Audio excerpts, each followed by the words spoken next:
கேட்கணும்னா யாரெல்லாம் உங்களை பற்றி பேசுனாங்களோ அவங்களுக்கு ஆப்போசிட்டாக நீங்கள் மாசா வாங்கணும்.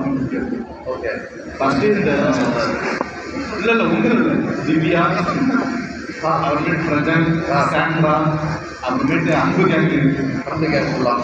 சரி, நிறைய பேர் பார்வதியை திட்டும் போது ரெக்கார்ட் கொடுத்த இது பண்ணும்போது நீங்கள் மட்டும் ஏன் அவங்க சப்போர்ட் பண்ணீங்க?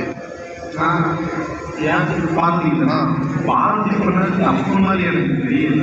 ஏன்னா அது ஒரு கேமில் வந்து பார்த்தீங்கன்னா அது அப்படிதான் இருக்கும். அப்படின்னு பார்த்தீங்கன்னா மதத்தில் என்னன்னா எவ்வளோ அடிபட்டுருக்காங்க. ஆனால் அதுக்கெல்லாம் ரெட் கார்டு கொடுத்தாங்க, இதுக்கு மட்டும் ரெட் கார்டு கொடுத்தது அப்படின்னு சொல்லுது. அவங்க வந்து காலையில் கீழே உள்ளதுக்கு ஒரு வயசுல ஆட்டில் கேட்குற மாதிரி அவங்க பண்ணது நம்மளுக்கே நடிப்புற மாதிரி நல்லா தெரிஞ்சிச்சு. இதே தெரிஞ்சு எப்படி தெரியலன்னு தெரியல.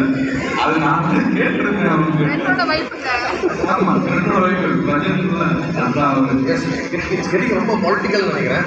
பட் இந்த ரெட் கார்டுன்னு வந்துட்டாலே சேனல் வந்து ஒரு மாதிரி கரெக்டாக இருக்க மாட்டாங்கல்ல. பிரஜன் கொடுக்கும்போது சரி, ரஜிபுரம் பார்த்தீங்கன்னா ஏதோ உள்ளதோ இவரு தான் இது ஆபத்து இருக்கிற மாதிரி சொல்லவும் அது கமல்ஹாசன் சாரே பார்த்தீங்கன்னா அதை தீர விசாரிக்காம வெளியே okay. But Vijay Sethupathi sir என்ன நினைக்கிறீங்க? கமல் சாரோட சூப்பராக பண்ணுறாரா, இம்ப்ரூவ் பண்ணலாம்? சத்தியமா இல்லை, அது ஓப்பனாக சொல்லுது, அவருக்கு பண்ணவே தெரியும். Okay, done sir. Thank you sir. Thank you. Yes, அடுத்தது